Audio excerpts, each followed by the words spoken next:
Welcome to the Lightforge. This is ADWCTA.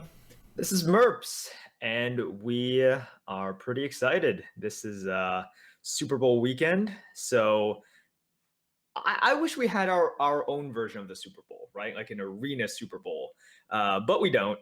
We are just coming at you in a somewhat normal arena week, although there is big Hearthstone news in Constructed. There is huge Hearthstone news in Constructed. So one thing that I was waiting for in Constructed, basically since the format came out, was that they would lengthen the seasons, because I think that'll get a lot more players to play, especially more casual players, because they can get their progress not erased after every month.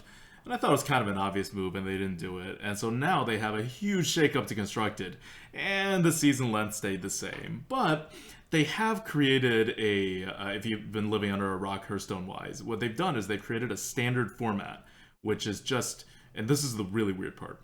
In Magic the Gathering, the standard format is the two expansions before and the base set, and each expansion has two or three expansions within that. Like each block has two or three expansions within that, or something like that, right? But then when one of the blocks rotates out, a new block rotates in, and that's how they do their standard format.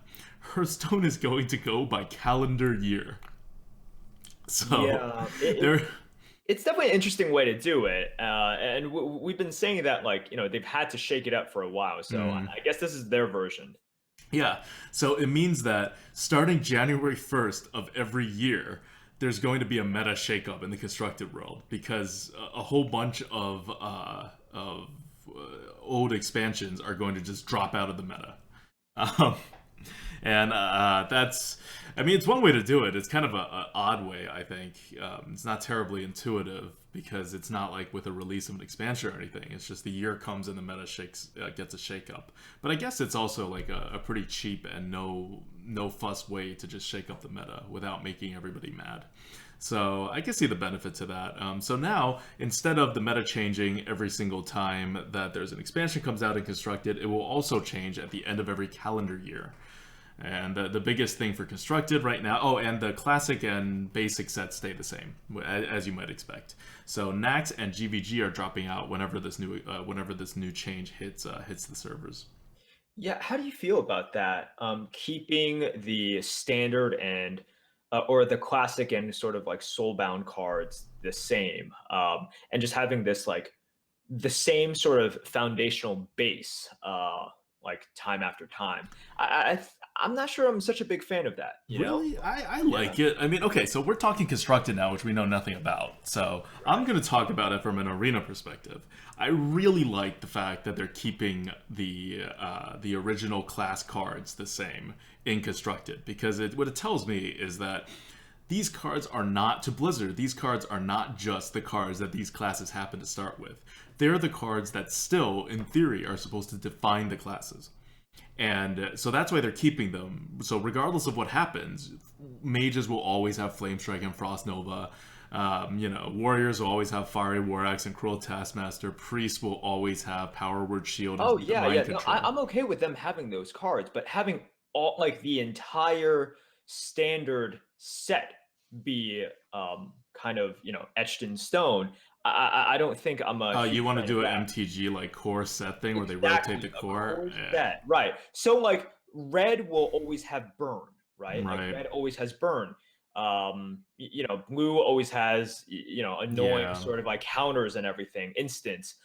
You keep that core in, so it sort of it stays with your philosophy of like, all right, like druids always have this, rogues always have that, but you don't keep the exact same cards. Yeah, I mean, I like it, but it's Blizzard, right? They're gonna take the easy way out, because it's simpler, it's less maintenance, and it really is less confusing. I mean, their reason for doing it is also that it's less confusing to users, and I think that is less confusing to users.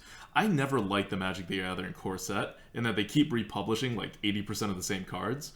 It's great for selling cards and whatever, but in terms of like actually keeping track of what is the identity of red and the identity of blue and the identity of black and whatever, right? It's not the best. And Blizzard has the option to really just go out and change a bunch of cards if they wanted to. They don't have to create a new core set. They can just say, well, now Warsong Commander is this now. And yeah, that'll be confusing, but it'll be just as confusing as having core sets, and they can do it whenever they want. So I don't think core sets are really necessary. Again, going back to what I really like about them focusing on the core set is that this is very clear evidence that Blizzard thinks in terms of core sets, right? They think in terms of basic and classic cards being the base. And so one day, hopefully in the near future, but at some point, Arena is going to get an offering bonus for those cards. And I've always said, the unpopular opinion, which is that I want more Flame Strikes. I always want more Flame Strikes. The day that people stop playing around Flame Strikes is the day that the skill cap and the skill level in Arena drops like halves. Because if you're not playing around Flame Strike, then what are you playing around, right? And so if Flame Strikes become so rare that such a good card, such an impactful card is not worth playing around, that it's just not correct to do so, then you're just like, what is skill in Arena then? Right, right. And there's no doubt that Flamestrike is a powerful card. Like, I think a lot of people, when they hear that from you, they're just like, but it's so powerful. And I think you would agree, right? Flamestrike is a very powerful card. And it's not the power level, it's just keeping the classes sort of like, it's a class defining card, and you should always want those for certain classes, right? Like, part of the identity of the mage is just Flame Strike and Fireball and all that stuff. So yeah, exactly. Yeah. And as you get more cards added, you're going to dilute the old card pool. We keep talking about dilution, and in TGT, you kind of saw a preview of what was going to happen, right? There was a lot of cards, you got a lot of offering bonus, and all of a sudden there weren't all that many Flame Strikes around, and it stopped being necessary to play around Flame Strike. LOE kind of just removed the TGT bonus, and so we're kind of back into an area where it's okay to play, you should play around Flame Strike. But what about the next expansion? What about the expansion after that? I think with the next expansion, if you don't also have a offering bonus to classic and or basic cards, then you're just not going to be able to play around Flame Strike, or you just shouldn't play around Flame Strike unless it's like really easy to. And with that already being on the horizon, I think I like the direction Blizzard's going in with the keeping the classic and the basic cards. Cool. With priority. So, a follow-up question: now that they've released this exciting news for sort of constructed, do you see anything coming? Coming for Arena in the pipeline? Nope. I think they do. Blizzard does this very often, right? Like. Spectator mode came out in the winter, and then Brawl came out in the summer, and then now this new like standard format change is coming in the winter, and then over the summer they're going to put out something else, right? Like, that's Blizzard's workflow when it comes to non-expansions. These kinds of large announcements bridge the gap between expansions, and so it gives us stuff to do. And you have BlizzCon that's bridging the late summer, early fall expansion to the winter expansion, and then you have this release that bridges the winter expansion to the spring expansion, and then you have another release of things that's going to bridge the spring expansion into the summer expansion. That's their workflow. So there is going to be something else coming out this summer. Is it going to be arena focused? I don't know. I hope so, but I don't think this is like a sign of things or anything like that. And I think that a lot of people are saying, well, with this new exciting format coming out, everyone is going to be playing Constructed over Arena. And I think that's true. It does divert some more people from the Arena into Constructed. And it ebbs and flows. I like where the Arena is right now. I think Blizzard's done a good job with balancing things as far as that goes, and so I'm more concerned about the next expansion and what cards are going to be in the next expansion when it comes to the Arena. And I'm a little less concerned about how much Blizzard is supporting the Arena right now. They're obviously on a constructed focus, right? They announced the prize pool for like the championships for next year, and it's like 3 times the amount we've been getting the last 2 years. So this is going to be a year of constructed. This is not going to be a year that's focused on the Arena. I think we kind of, Arena Warriors matters. We've got Blizzard's attention. They balanced things to the extent, they started talking about Arena. They started doing offering odds things. They're doing little things to the Arena, but I don't think next year is, or like this year rather, is going to be a big shift to the Arena. I think it's coming. It kind of has to come. So for every year that they don't do it, it's going to be more likely the next year. But at some point, they're going to announce that Arena or some limited format is going to join Constructed in the Hearthstone Championships. And whenever they make that announcement, which will probably happen more in the winter than in the spring or summer, that's when it's going to be obvious that Arena support is coming. Yeah, that would be a pretty exciting news. Seems far, far away, but for now, I think we're pretty content to just get any news, much less Yeah, some I mean, big stuff like this. someone in the chat asked before this, will you play Constructed if the seasons were lengthened or they had more rewards? I'm like, I don't care about the rewards. I have enough stuff, right? Like from playing this game for so long. But yeah, if they lengthen the season, one of the reasons why I don't play Constructed is because it's really kind of pointless unless you can dedicate a whole ton of time to it. Like you guys know, if you're not like super hardcore Constructed players, what's the difference between rank 5 and rank 12? Like you get a couple extra cards. I don't know. But if you can keep your progress through a series of months, well, now the more casual players will actually have some meaning to the ladder. And I would definitely be a quote unquote more casual player when it comes to ranked. Like I may be very good, or I'm not very good now, but I believe that I could become very good, but it's just not worth my time to figure it out because I have a day job and I play the arena and I prefer it and I have a lot of other stuff going on, right? So, no, it comes down to the way Blizzard has it set up. It really does not allow for a lot of progress when it comes to casual play. You're either super casual that you don't even care about the stuff, or you're like hardcore enough that you're putting in 40, 60 hours a month into Constructed. Right. And they try to address the issue of all or nothing by having the reward chest, right? But it is still, it gives you a little bit of incentive to go a little bit further, but it's still not enough incentive for you, right? Like you said, for Yeah. you, it's not about the rewards. It's Yeah. so for people like you, admittedly, there are not many people like you. For people like you, it is still all or nothing. Right? You either I mean, get the money, rewards are definitely a good step, right? Like right. when it came out, it was definitely a good step for Constructed, but they just need to do more. And it's not like it's a ton of work on Blizzard's side. They just have to decide. It's really a decision thing. It's not there's a lot of programming or like resources that need to be used on this. But they have their own philosophies on things, and they're obviously trying stuff. So one of the things that actually really, I mean, this is kind of a tangent, but it kind of annoys me. And I guess it can't be helped, but for a while there, whenever people were asking, like, are expansions going to be rotated out? Or are they going to be there forever? Blizzard said, like, we don't know what we're going to do in the future, but it's like many years down the line before we have to consider rotating any set out.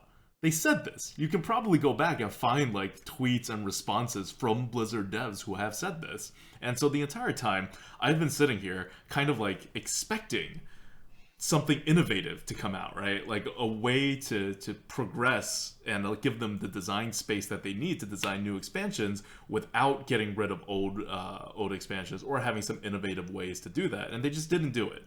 And it's not like I'm sitting here with great ideas myself on how to do it. It was just kind of, I don't know. And I'm not even a constructive player, so I don't care all that much. But I was kind of expecting something. And for them to come out and say, like, oh, basically what Magic the Gathering's been doing.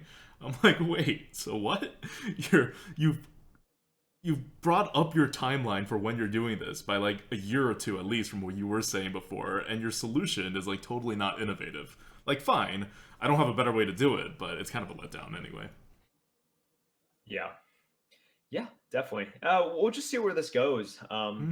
And ultimately, it doesn't affect the arena that much. The one thing that, besides that, there's going to be less players playing the arena, and the one thing that could affect the arena is they are talking about doing a whole pass over all the classic and regular cards.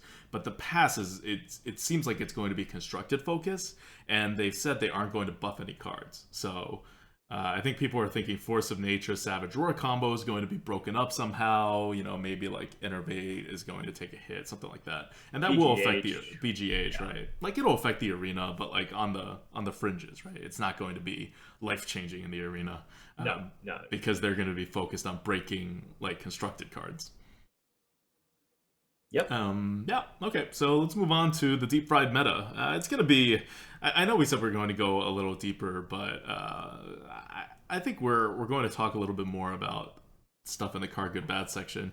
For the deep fried meta, where we deep fry the meta, we're going to talk about mulligans today, and not the complicated kind, because we already had an episode. If you want to talk, if you want to like figure out how to like do coin mulligans, that we have an episode a while back. You can just scroll through things, and it's called the coin.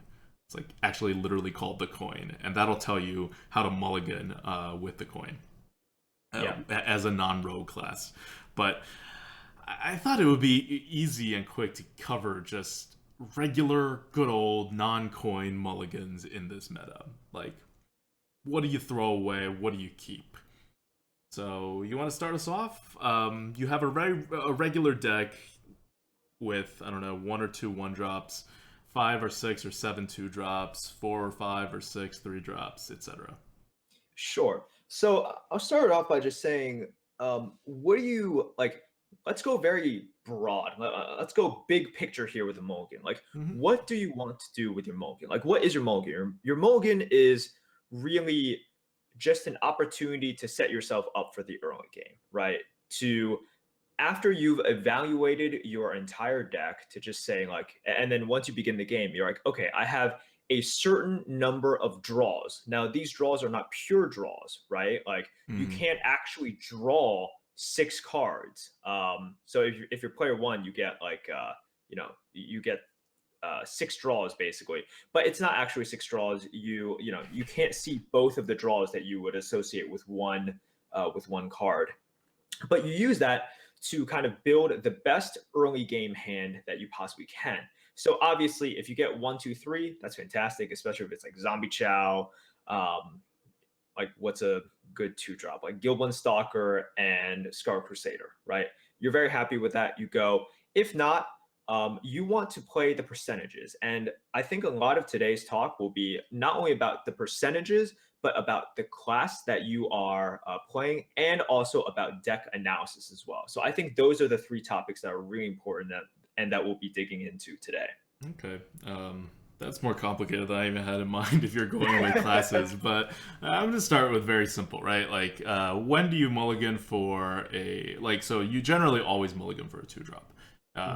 The question is, what if you don't have if you do have a 2-drop, things are different. Let's just say you don't have first scenario, you don't have a 2-drop in your mulligan hand.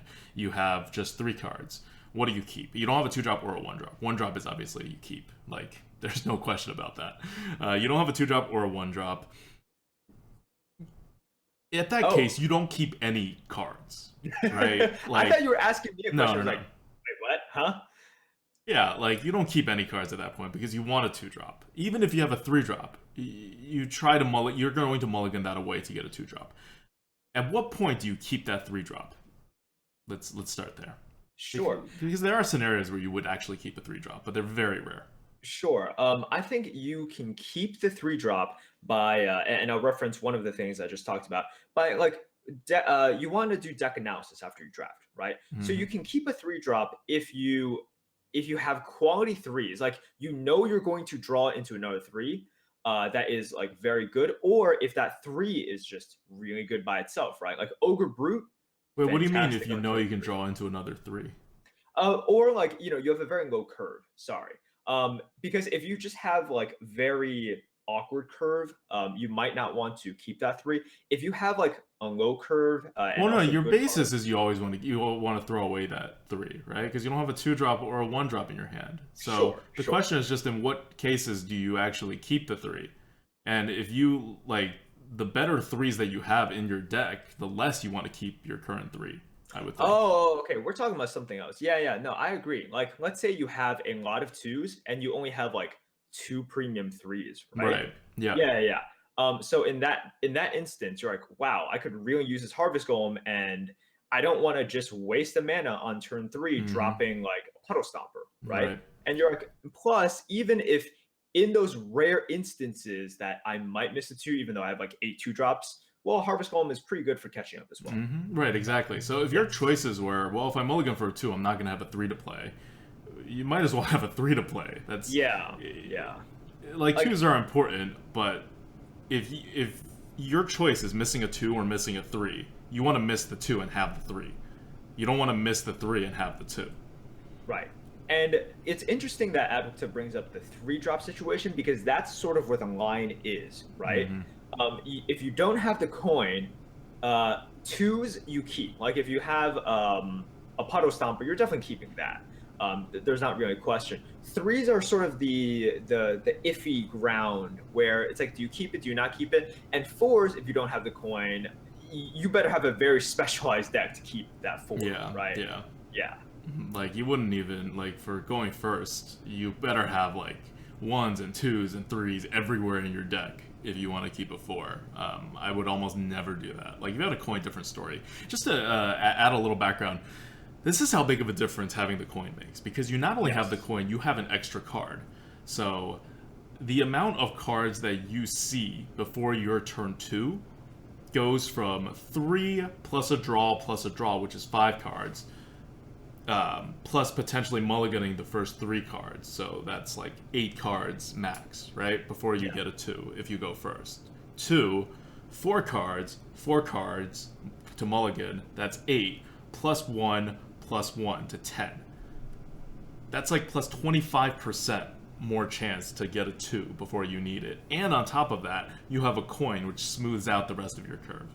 It's totally night and day between what you can get away with when you have the coin in terms of the curve and what you can get away with when you go first. When you go first, that's why when you go first, you almost always mulligan for curve. The only question that you deal with is this, well, what is the best curve, right? Like sometimes holding the 3 will give you a higher percentage at the best curve, because the curve doesn't end at the 2-drop. It continues on in the 3-drop, it continues on in the 4-drop. So the other scenario where you may keep a 3 even though you don't have a 2 in hand is if you don't have a 2. Like, you don't mulligan for a 2 if your deck doesn't have a 2, right? Yeah. You also don't mulligan for a 2 if your deck has 1 or 2 2s, because the chances that you would draw it is so small compared to the chance that you will miss your 3-drop.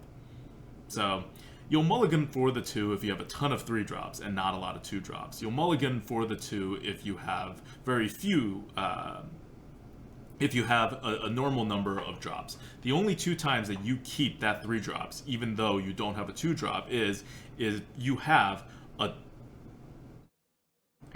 not enough 3 drops, or if you have not enough 2 drops.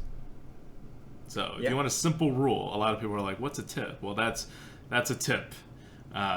It's a simple rule to follow that for the scenario of when you would mulligan away, when you would not mulligan away the 3-drop when you don't have a 2. Yeah. And whenever we say 2-drop, we also mean 1-drop. We tie 1-drops in with 2-drops. Yeah. And also this is this is more so for, I guess, the drafting portion as well. But like, I think the drafting portion is very much tied in with the mulligan process. And you also want to see kind of like what class you are, right? Like what class you are, and like, is there a potential play onto, like if you're a Paladin, you create the 1/1 dude, it's not as bad. But you know, if you're something like a Warlock and then you're facing immediate pressure from the other side, and then you lose 2 health and you draw a card, that's pretty bad. And you don't have like a ping to help you come back. Mm-hmm. Yep.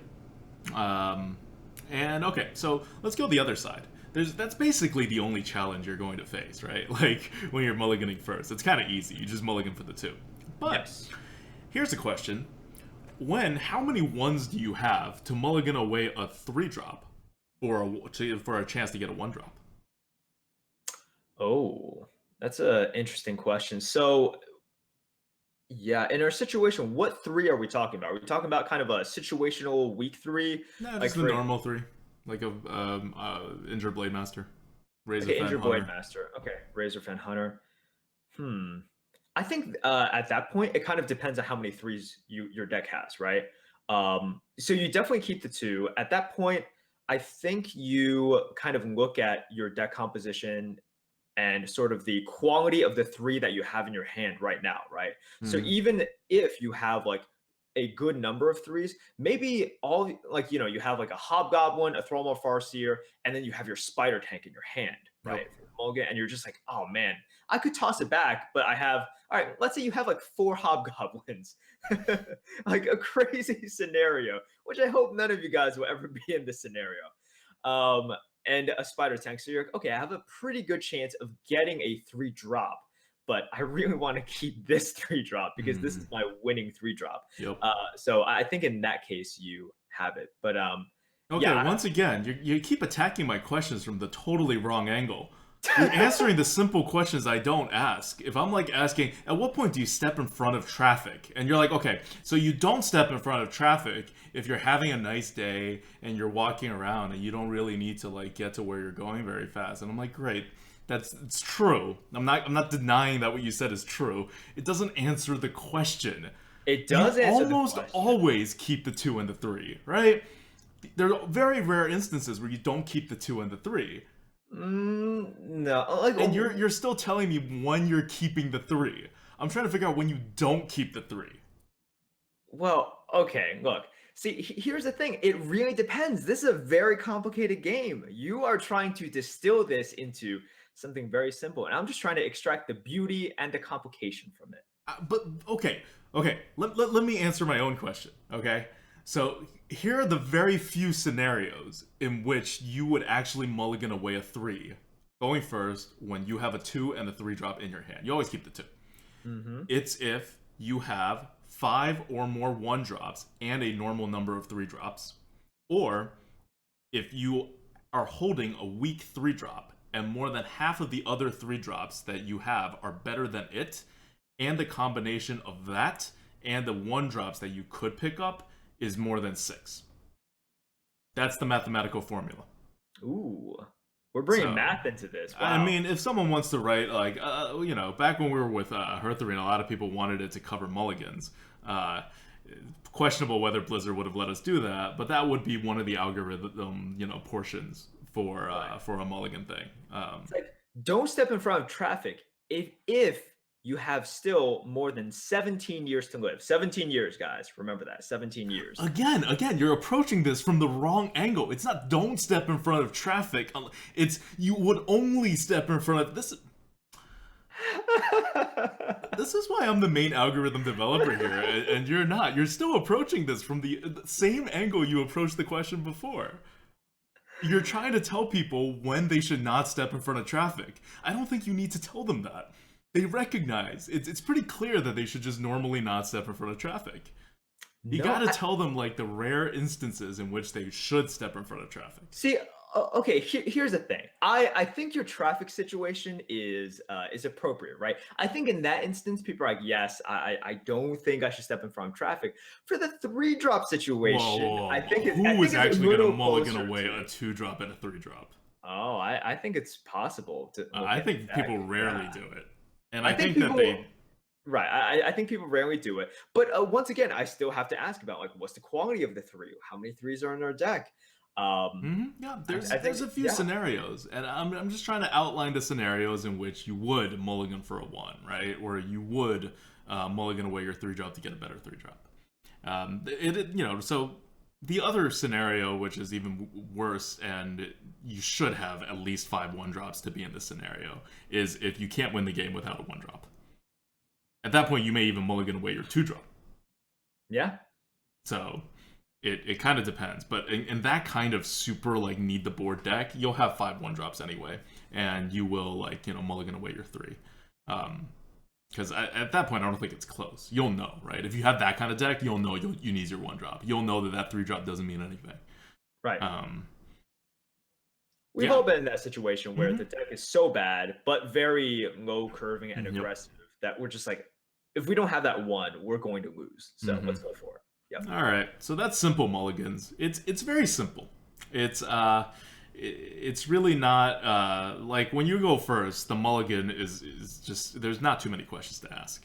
On the other hand, if you go second, there are so many questions to ask. You may want to like keep a card, like so many. There's ways you can do things, and removals also become an issue when you go second. So when you're going first, you don't keep removals because you need a curve, and you like unless you already have a curve, you don't keep your removals. So yeah, again, just very simple rules for the first mulligan for this going first mulligan. And the point I kind of want to stress is that going first and going second when it comes to the mulligan are two completely different things. You cannot follow the same rules for both. No. Just don't even think of the two as mulligans. I don't even want to call them both mulligans. I want to call one like pancakes and the other one oranges. Like, just to emphasize that they may both be food, but they're like just like not really the same deal. Wow, you didn't even go with apples and oranges. You're like, that's too close. No, apples and oranges are way too close. Apples and oranges maybe if like there was just the coin but you had the same number of cards, right? But this is like very different. It's got to be like at least pancakes, if not meatloaf. Wow. Meatloaf and oranges. I have a whole system. And you're saying I make it complicated. This is wow. Okay. All right. Okay. Let's go to a question from the goat. First, thank you to everybody who has been feeding the goat for this time. We have gotten our computers, and actually today, after the Arena Coup, we're going to play XCOM 2, which, as far as I know, is the first game that actually requires any amount of graphics-intensive stuff that we would actually need this computer for. And we've also been able to stream at a higher frame per second and a higher bit rate than we normally do because of the better CPU. So thank you so much, people who have fed the goat. If you want to support us, it's patreon.com/grinninggoat. And now for the question from the goat. All right. Question from the goat. It's kind of an opportunity for us to ask a question that we just recently asked, but it's very necessary. So before New questions we repeatedly ask ourselves. What yes. is the meaning of life? Why are we playing Hearthstone? When do I get to eat a burrito today? That is a question I know you asked right now. Okay, you know what? I'm going to get a burrito. Fantastic. I was considering what to get for food afterwards. It's going to be a burrito. There you go. It's going to be a burrito. When we asked about New Year's resolutions, you proclaimed this the year of the priest. And in typical New Year's resolution fashion, you dropped your resolution pretty much a month in. So we have another opportunity now, and it is a rare opportunity. Okay, I dropped my resolution for the record because I felt like I had achieved my resolution's goals. I think by tanking this yes. Yes. Well, no. The goal was to be good at priest, and I'm averaging more than 7 wins per run with priest, which is kind of meeting my goals. But this is one of those like cursed wishes where like you become good with the priest, but then all your other runs. Yeah. So that was why it was necessary to drop the resolution. Now, just because I dropped the resolution doesn't mean my other classes have gotten better yet. But I felt like it was a good first step, right? Like if working out is ruining your relationship, not working out may not fix it. But it's a good first step. Perfect. This is that makes so much sense in your head. Yes. Okay, so I'm sure we've all been there. I'm sure. So let me get to the actual question. The year of the goat on the lunar calendar is ending. Chinese New Year. Chinese New Year. It is. It's sad. It's the last day of the year of the goat. We are going on to the year of the monkey, whatever that means. Warriors. But it is another opportunity. It is the year of the warrior now. Refresh your resolution. So let's hear, ADWCTA. Okay. What is your resolution? Okay. Well, this resolution wouldn't have made sense in actual New Year's because I was doing well. But now I am like doing horrible. And for me, I'm like averaging legit under 7 wins per run lately. So my resolution is to slow down my play. Wow. And I am going to focus back in, bring the focus back in to stabilize myself. And I'm going to play only, like, if I get the chance to, I will play only these 4 classes. The stabilizing classes, in my opinion. Okay. Mage, Paladin, Druid, and Shaman. Don't ask me why Shaman is a stabilizing class, but it is for me. So Rogue is out, even though it's really powerful, because it's like, it's just a weird class, Like, it is definitely its own thing, even though it has a ping. Druid and Mage, obvious candidates. Paladin, an obvious candidate, right? They all play Shaman. Like normal. Okay, so the only question is why is Shaman in there? Shaman is in there because, like the Paladin, you put something on the board. So your hero power can be used in a vacuum, which is not the case for any of the other classes. Well, except for Rogue. We've established that Rogue... So Rogue and Shaman are kind of similar in that they're weird, but they're kind of normal, but they're weird. But I don't want to do the Rogue because I think the Rogue is actually weirder than the Shaman. Okay. And they're not like the classes that I typically play a lot of, which each have their own very special win conditions, right? Like Warlock has its own win condition, Hunter has its own win condition, Priest has its own win condition that you are not in charge of at all, and Warrior is just so OP now. I feel like we played Warrior a little too much. We have. And we've kind of already shown that Warrior is an insanely good class if you play it right. So I don't feel the obligation to focus on Warrior in the coming years. But I do hope everyone else adopts the opposite resolution and focuses on the Warrior, because it is the year of the monkey, and the Warrior has the monkey, at least until the next expansion. You'll just be getting a lot of monkeys. And Warrior, if we haven't convinced you by now that Warrior is actually a good class, you should go watch all of our Warrior runs. Crip is on board. Crip thinks Warrior is even better than we think Warrior is now. So it's not just us that think Warrior is back. And I think if you really focused in on the Warrior and try to figure out ways in which to play the Warrior to its strengths, which is not the hero power, you'll find that just the raw power of the Warrior is pretty insane. And that's something that I've always believed in. And the flexibility and the power and just everything, it comes together. And having all the Obsidian Destroyer, which is a taunt, and the Fierce Monkey, which is a taunt, that helps a lot. Okay, well, I'm looking forward to stabilizing Shaman. So I'm gonna go the route of the stabilizing Shaman, but to the listeners, I would, if you want to make me happy and give me a Chinese New Year's gift, play the Warrior, and just see how powerful it is. Okay, what about you, Merps? What is your Chinese New Year's resolution? By the way, this is not a thing.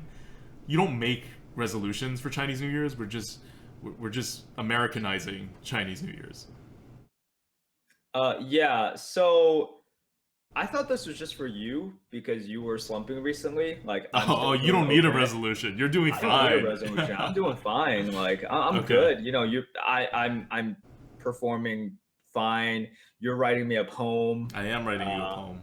I'm pretty good right now. I'm pretty good. I don't think this question applies to me. I'm too good for this question. All right. Merps' head getting really big. We'll see what happens when you start averaging 6 wins per run next year. Okay. Or next month. This is what you get. You should not talk like this to the monkey gods. The monkey gods are not like the goat gods.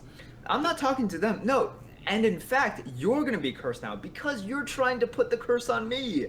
I'm not putting the curse on you. I'm just telling you this is what happens to people who screw with the monkey gods. That sounded like a threat, man. I don't know. I have no control over it. I am not the monkey god.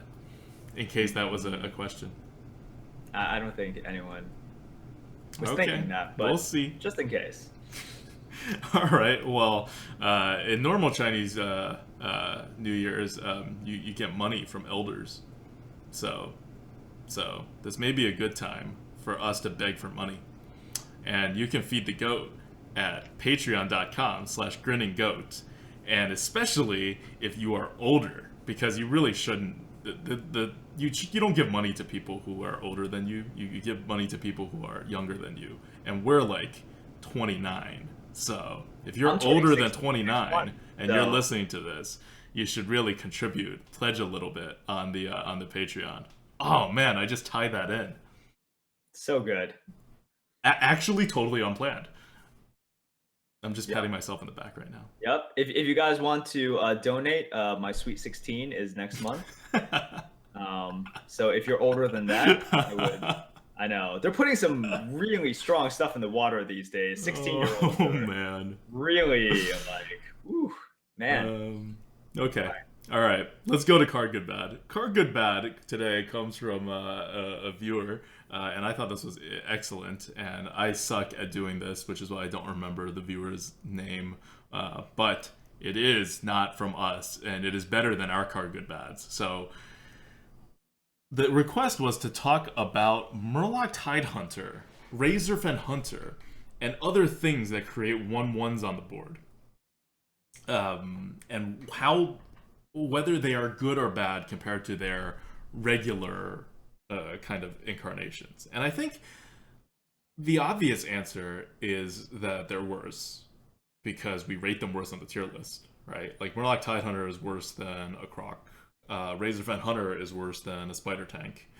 And the question is, why are they worse? Is really what we're dealing with. So, Merps, you want to take a stab at it? Why is it worse to split up stats compared to having stats together? Generally. Sure. It's worse to split up the stats because, first of all, like when you're talking about these, you with both of these cards, you're left with a ping target, right?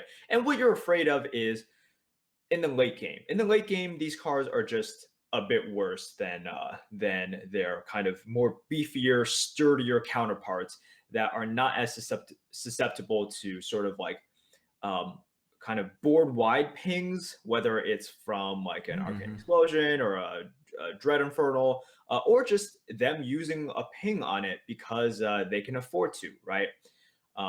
Obviously, these cards are perfectly fine and may even be preferable against non-ping classes or just on turn two, even against the ping class. But the kind of fear is that, well, and you've said this many times, two drops are not always dropped on two, right? Like Mm-hmm. you have, They're usually not. they're usually not, right? You obviously like offer the option to do it, but they're usually not dropped in turn two. So if you go into turn eight and you dropped it, suddenly it's it's probably a little bit worse. Yeah, Murloc Tidehunter especially. So Murloc Tidehunter is going to run into another problem, which I'll get into. But generally, that's why you don't want to split stats. The good part about splitting up stats is that it has to get hit twice in order to go down, right? And that's generally a good thing if you're playing aggressively. It creates two targets and you can get a little more damage in. On the downside, the biggest downside is that you can't eat the other minion. A Razorfen Hunter will not eat a 2-drop for the most part. You play a Razorfen Hunter, they're like 2-3 or 3-2. Well, it eats a 2-3. But if you do it to their 3-2, their 3-2 kills your 1-1. Now your 2-3 is going to trade with their 3-1. And well, your 3-drop traded with their 2-drop. That's a bad result. Spider Tank will never trade with a 2-drop. And that's why they're just not as good on the drops. And like Merp said, when they're not a drop, they're also not as good because they can get pinged. Whereas your other minions, like a Spider Tank, generally don't get pinged. The Spider Tank will deal 3 damage to something. Your Razorfen Hunter may only deal 2 damage to something if the 1-1 gets pinged. And the Murloc Tidehunter is especially bad because when you play it later on and it gets pinged, it removes a 2-1, not a 1-1. So that mage's hero power has basically removed as much tempo as 2 mana is typically worth. Like, more or less. Like, a little less than that, but kind of there. And it's also why Dragonly Mechanic is rated so much worse than a Razorfen Hunter. And it's rated worse than Murloc Tidehunter. It's because the Dragonly Mechanic puts out a 2-1 without putting out a 1-1. The 1-1 itself is actually a pretty good target, because even if it gets pinged, you still are going ahead in tempo. You're at least getting something. So later on in the game, the tempo swing is not that important, but early in the game, it's not going to get pinged. Because if your opponent pings it, they're losing a lot of tempo. So yeah, you do give them a ping target, but it's not good for them to do it. It like gives them an out where maybe they couldn't have done anything before and now they can ping a 1-1, but you're still pretty happy if they ping the 1-1, so you don't care that much. It's really later in the game that 1-1 becomes a liability. When it's a 2-1, it's like any time in the game, that's pretty much a liability. So those are all of the reasons why those cards are worse than the cards in which he has the stats together, right? And what seems to be the exception is the Silverhand Knight, but that's not really an exception because one, it can't get pinged. That's a really good thing. So it also can't trade positively with 4-drops for the most part, unless you have a 5-4. And even if you have a 5-4, their 5-4 each are 2-2. Now your 4-4 has to trade with their 5-4. But generally, it trades poorly with 4-drops.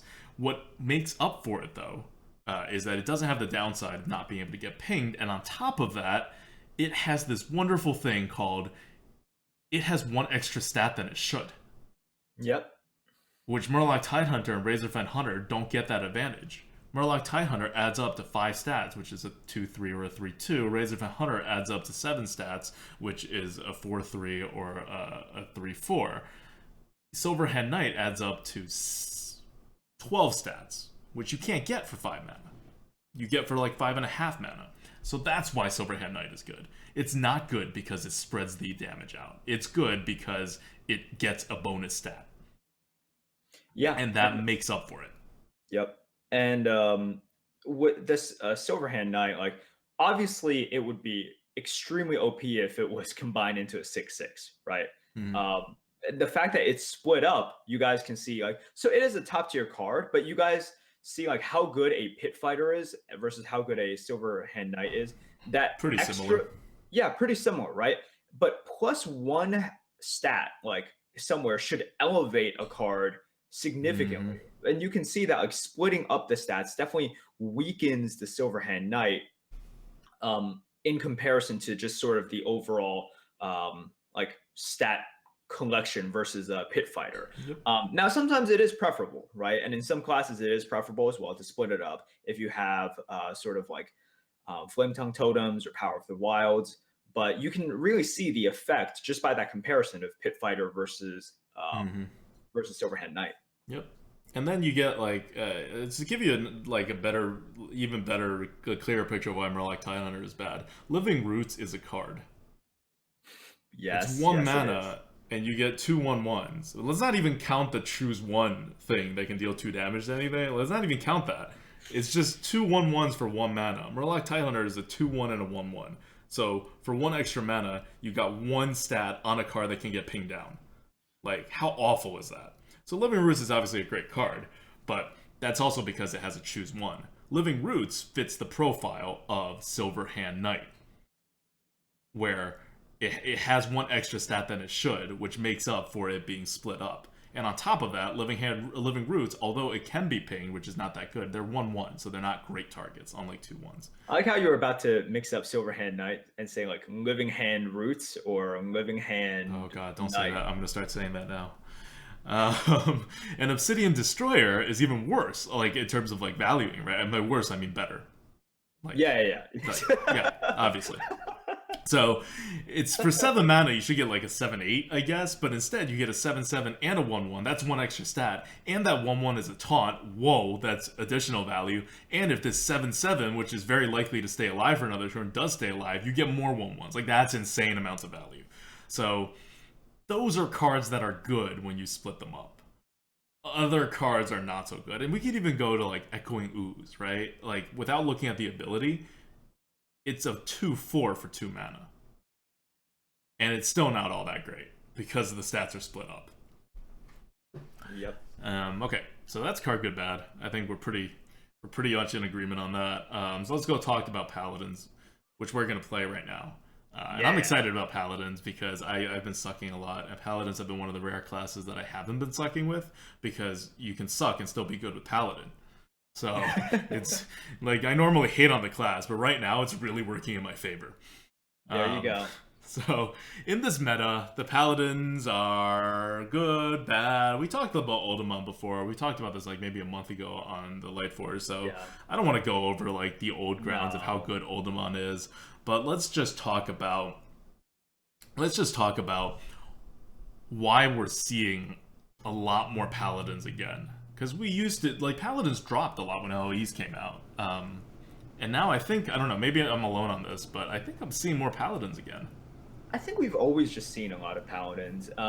So you're saying that there has been almost a shift? I haven't noticed the shift, really, in sort of like, there was a peak, and then there was sort of a small valley, and then now we're at a peak. I think we've always been at this sort of high plateau. But yeah, I mean, I could be wrong. My sample size isn't that big. But I'll just say that if, it has peaked again, I'm less surprised at the peak than at the supposed valley, because Paladins are just really kind of consistent in that you don't need a lot of, I don't want to say you don't need skill at all, but it's not like the rogue, right? And it's not like other classes that require kind of more from you in terms of turn planning, and a lot of times you can kind of just get bailed out by a certain card, right? Like bailed out by a Blessing of Kings, just like how mages can get bailed out by a Flame Strike, right? A mage can make some mistakes in the early game, and sometimes your opponent just can't really play around a flame strike, and then you lose because flame strike. That's it. Same thing with a paladin as well. And I think we've all been frustrated. You know, you might see a paladin misorder things, maybe like, and then play Coghammer in the wrong order as well. And it doesn't even matter because Doesn't it's matter. Coghammer. It's Yeah. Coghammer. Same thing with the mage, you know. Yep. And with that Jeweled Scarab, you just get more Coghammers and more muster for battles. Because Yep. that's what we needed. But yeah, okay, so I don't know, if you're like a new listener to the Lightforge or something, you may not have heard us rant about the Paladin before and why it's a noob class. Consider this. Imagine you screw up your turn planning and you no longer have a curve, right? And you're another class. Well, you generally can't do anything about it. You're just screwed unless you happen to get a ping target, or if you're some of the other classes, you're just screwed, period, right? You have just lost a ton of tempo. You're probably going to lose the game because that's a lot of tempo you lost. As the Paladin, you're always going to get a 1-1. Like, just that security in not turn planning, and like in bailing you out when you don't turn plan well, or when you're forced into bad situations also, right? Like, that's huge. Yep. You know, add a couple of like super powerful cards, some just not terribly complicated to use cards, and you get a pretty good result as far as paladins go. So definitely one of those. There's reasons for it, and we had some stats to back it up. I mean, you know, it's not that we hate on paladins. I generally like it as a class. I liked it more before Keeper of Uldaman. Back in the TGT days, I think I was one of the only people who was not complaining about facing too many paladins, because they were very easy to box in, right? Like, you knew what you were getting when you were facing a paladin. Their early game was so limited in terms of what they could do. It's your skill against a paladin can really make a difference and increase your win rate. Back then, it was sort of like turn 6, you drop an empty Boulder Fist over. It's game it felt over. pretty good, Yeah, right? it's game over. Yeah, you're like, oh man, this is pretty good. Outer Peacekeeper is a rare. Humility is just a card that not many people pick. Like, I got this. Yep. Now it's turn 6, and you're just like, what can you do, right? Yeah, you can't do anything. You really can't. If you drop 2 small things, he true silvers, right? Or you know, whatever many ways he wants to deal with like small stuff, consecration as well. You drop the big guy, and then it's like, well, I'm gonna get keepered and out tempoed here. Yeah, there's just nothing you can do. Like, you now have to play around Uldaman, and the way to play around Uldaman is to play into sword. So you are left with no choices now, whereas you used to have a very clear way of dealing with the paladin, and that was necessary because the paladins had so much value that you had to box the paladin in to make up the value. It's kind of like facing a boss, right? Where the boss just has more stuff than you do, but you are smarter than the boss, and so you can, you know, and the boss is predictable, and so you will defeat the boss despite the boss being bigger and, you know, whatever than you. Yep. Well, now the boss has a way to destroy anything you do. So. Yay! So fun. Yeah, like, we said this before LE even came out, when as soon as I saw Keeper of Uldaman, right? Like, this is not a good direction for the Paladin to go in. And I think it's proven itself out. I think we were right. I think it's not good for the Paladin to have a Keeper of Uldaman in terms of balancing the class and keeping it in check. It's not the power of Keeper of Uldaman, right? Like, the power of Keeper of Uldaman is really big, but even if you replaced Keeper of Uldaman with 5 mana 6/6, right? That's an insanely powerful card. I don't care. That's better than giving Paladin Keeper of Uldaman. I still remember when we were doing our previews, like when I first saw Keeper of Uldaman, like, so behind closed doors, I was already complaining to you about this card. Right? Like, I remember at the very beginning, I was just like, this card shouldn't exist. It is a broken card. I don't like it. It gives the Paladin something new. And we both like knew what we like. Your focus was on Ethereal Conjurer, right? And for me, I was like, yeah, it's a good card. And my focus was on Keeper of Uldaman. I'm just like, this is ridiculous. And both of us ended up Uldaman is a game changer to play against a paladin. As the paladin, it's not as big of a deal because it still gives you another tool. Yeah. Well, yeah, but that's what I mean. It's just another tool. Ethereal Conjurer makes a bigger difference if you're playing the mage to have it. Keeper of Uldaman makes a bigger deal, just the fact that it exists. Yeah. The fact that it exists is almost like, It's like, why would you? It's like giving druids a common mulch, right? Or something like that, like Hmm. a common hard removal, almost in a way. Yep. Shouldn't exist. All right. Well, that's it for the Lightforge for today. Happy Chinese New Year's, everybody. Happy Lunar New Year. Super Bowl tomorrow. Who have you got, Merps? All right, so I just want to see I just a want this good on the game, record.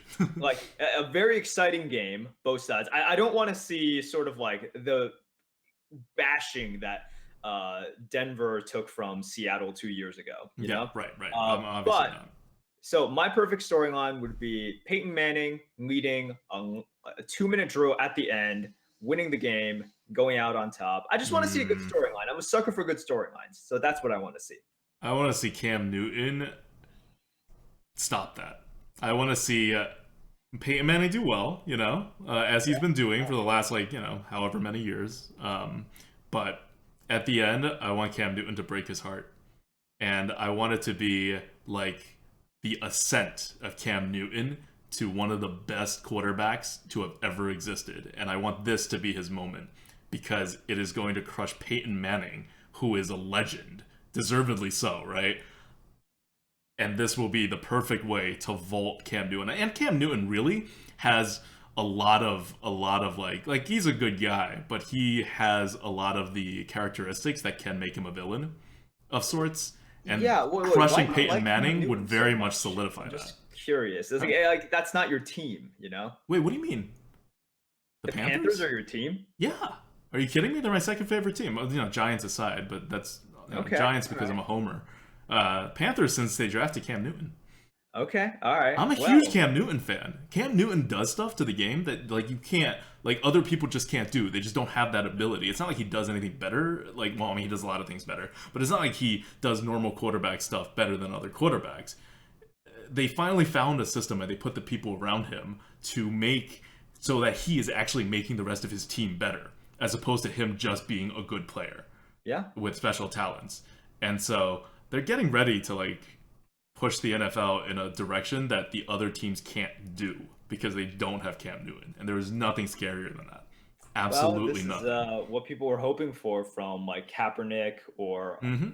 RG3, right? Exactly. And they're all different. They're not exactly No, they're not. Yeah. what Cam Newton could do. I think Cam Newton is more special than Kaepernick and RG3 in terms of how different he is than your traditional quarterback. Well, he also doesn't suck. Well, yeah, but even back when it was arguable that he was sucking, when he was really not sucking, he was just growing. Okay. Um, Okay. Now, tie this back into Hearthstone before we end.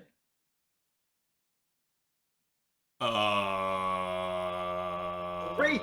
This is Merps. That was ADWCTA. Thank you for listening in this week. We'll catch you guys next week. See ya. Bye.